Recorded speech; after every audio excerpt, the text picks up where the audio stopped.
welcome to More Talk.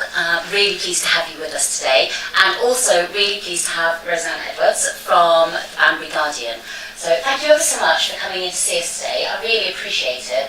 I'm really interested to understand how initially you decided, who grows up and decides they want to be a journalist, and how does that happen?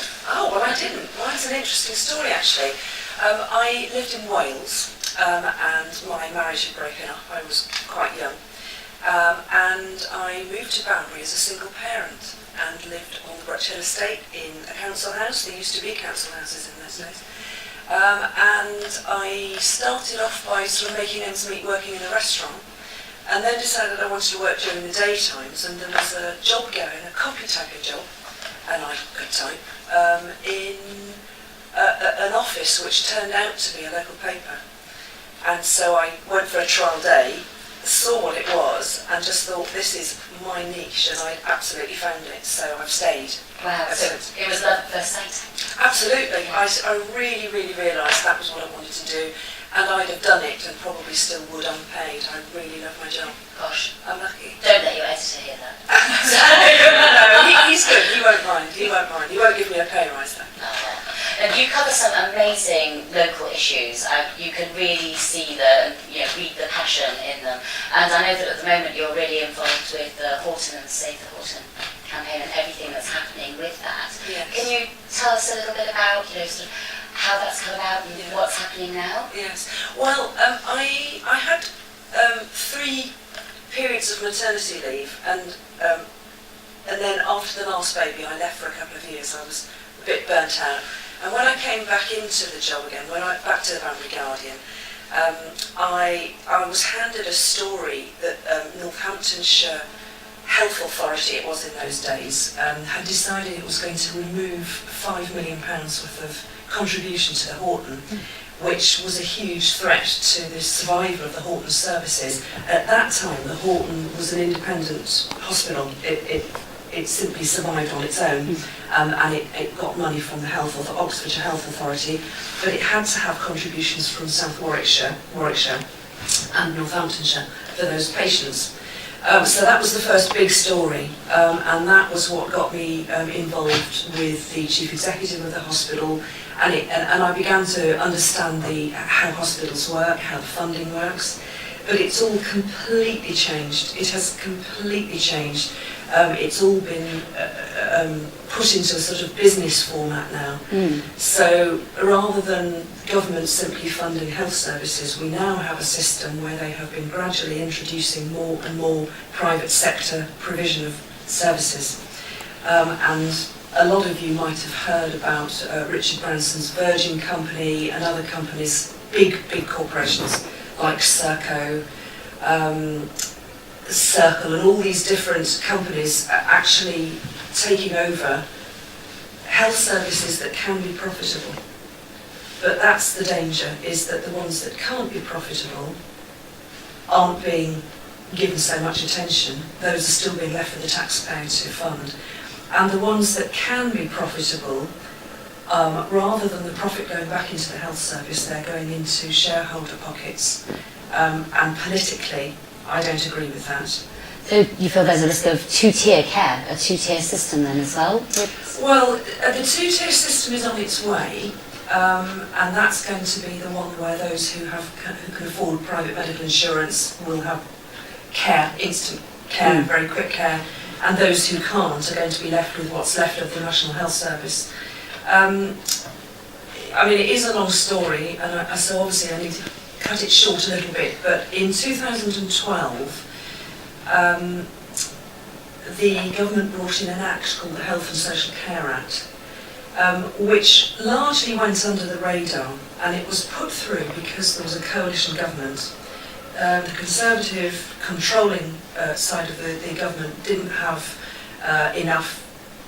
they didn't have a big enough majority to be able to put this through on their own, but having the Liberal Democrats with them, they managed to put this act through. And what this act did was to effectively abolish the NHS, to remove from the Secretary of State responsibility for providing a national health service. And it broke up the National Health Service into 44 regions, and Oxfordshire is part of a region that's called BOB, so that's Buckinghamshire, Oxfordshire and Berkshire West. And the threat to the Horton this time around, we've had threats since the early 90s, but the threat this time is it could be an absolutely terminal one for the Horton. And a lot of you will have read about it and heard about it, but maybe not understood quite what the threat's going to be. It does seem a very complex issue in that there were temporary things that were happening and some of those now becoming permanent, but it's hard to see what the long-term picture could be almost either way. Well, the long-term picture is that the Horton ceases to be an acute general hospital with the 6 core acute services, which are maternity, special care baby unit, paediatrics, A&E, adult acute medicine, trauma, and obviously critical care to make sure that all of those services can continue. And what the new system is, I mean, we're not alone. There are dozens of hospitals like the Horton in exactly the same situation that are having their major departments removed. Often they're being removed on the basis of safety. There are all sorts of excuses going on, which hospital trusts are removing major services away from some of these district hospitals in order to centralise them. And then the consultation happens afterwards. But the end game is that district hospitals will not survive in their current state anymore. They will have more day services put in, day surgery, diagnostics like scans and endoscopies and things like that, chemotherapy, the sort of things that you have in one outpatient appointment, renal dialysis, things like that, so that these district hospitals, some of them, will actually become glorified day clinics, and all the acute care, the stuff that happens, if you get appendicitis, if you fall off your horse and break your leg, you will have to go to a centralised hospital, which will be a very big, very, very overwhelmed hospital, such as the John Radcliffe in Oxford, and that's what's on the table now for the Horton. And in fairness, the John Radcliffe is already under huge stress and pressure as part of the service already, so it sounds as if this would only exacerbate the entire process. Well, you can't tell that to the people that are trying to get this through, because they are under immense pressure. They have timescales, and they are not going to get funding for change unless they make sure that they do get this approved, which is why there is such huge pressure on people in Banbury to give responses that the clinical commissioning group needs to be able to have jumped through all the hoops it's got to do to be able to complete the downgrade of the Horton. But within this process, and there are people working very hard on both sides, I know there's been tremendous support from the local area, from Banbury, and from other towns as well, which feeds to the Horton. So can you tell me a little bit about what's happening now, and maybe how we can get involved and have our voices heard as well? Yeah, well, there has been huge, and there always will be huge support for the Horton. I think a lot of people, the problem is that a lot of people don't understand what the driving force is and how strong that driving force is, and what needs to be done in order to try to get something done. It's very difficult because it's a national exercise, which is one of the reasons why we had 2 coaches from Banbury that went down to the NHS March in London on Saturday, and it is a national fight as well as a local one. So I work very closely with the Keep the Horton General campaign, which is the official campaign group in Banbury. And I'm not a member because I am independent, obviously because of my job at the Banbury Guardian, but we work very closely together because the Banbury Guardian is a campaigning newspaper. The very, very last thing we want to see, and the thing we'll fight for most of all, is to retain Horton services, because we've got an immensely growing population here. In the next 12 to 15 years, the catchment for the Horton is going to go up from something like 170,000 to about 270,000. It's going to, we can all see the number of houses that are going up and things. So what can people do? Well, the Keep the Horton General campaign group is doing a number of things. It's had petitions on the go. It's going to every single official meeting that there is. There's one happening today as we speak down at Oxford.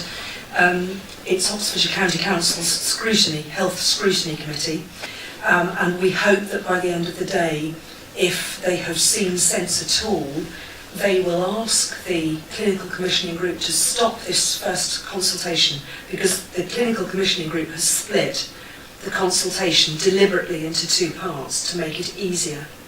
So they've put consultation on 45 medical beds that they took away in October, together with loss of the consultant-led maternity units. So very, very few people can now have a baby at the Horton safely, because they have reduced it to a single midwife with an assistant with no emergency alternative.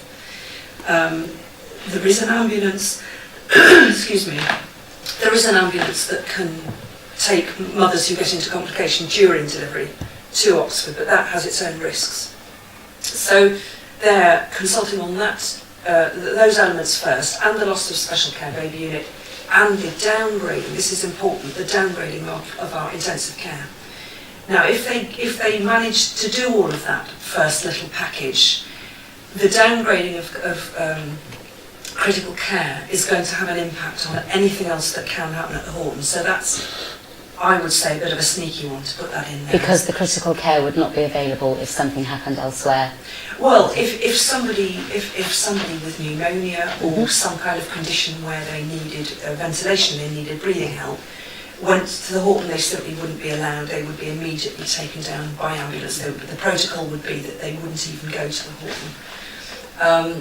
So there's a two-stage consultation. Many of the things in stage 1 don't appear till stage 2, which is going to be not before November, and vice versa. You know, some of the things in stage 2, like paediatrics, the children's ward, depend on having obstetrics clear consultant at maternity in order to make that viable. So it is a complicated business. What KTHG, what the campaign group has been doing, and I've been helping them as much as I can, they have produced a guide to the papers. The plan for Oxfordshire, Buckinghamshire and Berkshire West, or just the Oxfordshire one, runs to about 400 or 500 pages. It's all very complicated stuff which no ordinary person can be expected to understand, and that's not being patronising. I found it very, very difficult, and experts have found it difficult. So we've produced a guide, and it's a two-stage guide. It's one that's got a longer version with different papers for different areas that we believe are, and we've tried to find evidence to intervene, to try to put pressure. And then we've got a smaller version, which basically is a longish letter that people can simply sign and send off to the clinical commissioning group to say this is not going to work, and we demand that you stop it. And where can we get hold of this if we'd like to have a look? Right, well, if people email the Keep the Horton General group and send their email address, they will have one sent to them. They can also go onto the Keep the Horton General website, which is keepthehortongeneral.org. That's right, and the details will be on there. I think they're going to arrange it so that people can actually download these documents from that website as well. They can also, if they want to, just email the campaign group for help if there's anything that they want to offer that they can do. There are other things going on that can't be spoken about. That they have a legal team, a specialist legal team, keeping a very close eye on everything, and poised to take action. And the district councils have also actually delivered, they have served a legal notice of intent on the clinical commissioning group. So there are other things happening. But this isn't going to be stopped without some monster change in philosophy happening, because it's due to all take place within the next year. So unless we can come up with something really huge, it's going to happen. That is a very worrying prospect. Yeah. So, I mean, it certainly sounds, it's a hugely emotive subject, and it sounds that, you know, there's still a way in the journey to go, but it's certainly not too late for people to get involved, so. No, it's certainly not too late for people to get involved. And I think people also need to, I mean, keep an eye on Banbury Guardian stories, either online or in the paper, because we are, as time goes on, giving warnings, stories that are warnings actually, and more explanation. We've got a couple of stories this week about some market research that's going on in Banbury, or that apparently was at the weekend, where there were staff employed by the clinical commissioning group doing a street survey, trying to get exactly the same answers that they need to be able to prove that they've done enough, that they've got enough support for their plans. Now, we know they haven't got support, but they're doing all sorts of things to try to show that they are getting support, so that they can send to NHS England proof that Banbury, by and large, prefers to have proper day services and brilliant acute services at Oxford, rather than having the core acute services here. But this is what Banbury wants, we believe, almost 100%. I can't imagine anybody who doesn't want that. Absolutely. Well, I would say, you know, definitely the best thing to do would be to keep an eye on the Banbury Guardian page, look up the Keep the Horton General page, and they're on Facebook as well as at their website. Yes, they're on, and also whenever we can, we share things on community sites like Banburyshire Info, so that people don't have to devote themselves to going to the Banbury Guardian website to check things. We try to share it around so that almost anybody who is, not everybody is online though, so it does need people to explain, particularly to older people, and they're going to be the ones initially who are the worst hit by this, because they are going to be sent home. They're not going to be allowed to go into hospital and stay in hospital. They are going to be sent home, and they're going to have visiting help. So it doesn't matter how ill you are not going to be allowed to stay in hospital any longer unless you are dying or needing, you know, an imminent operation.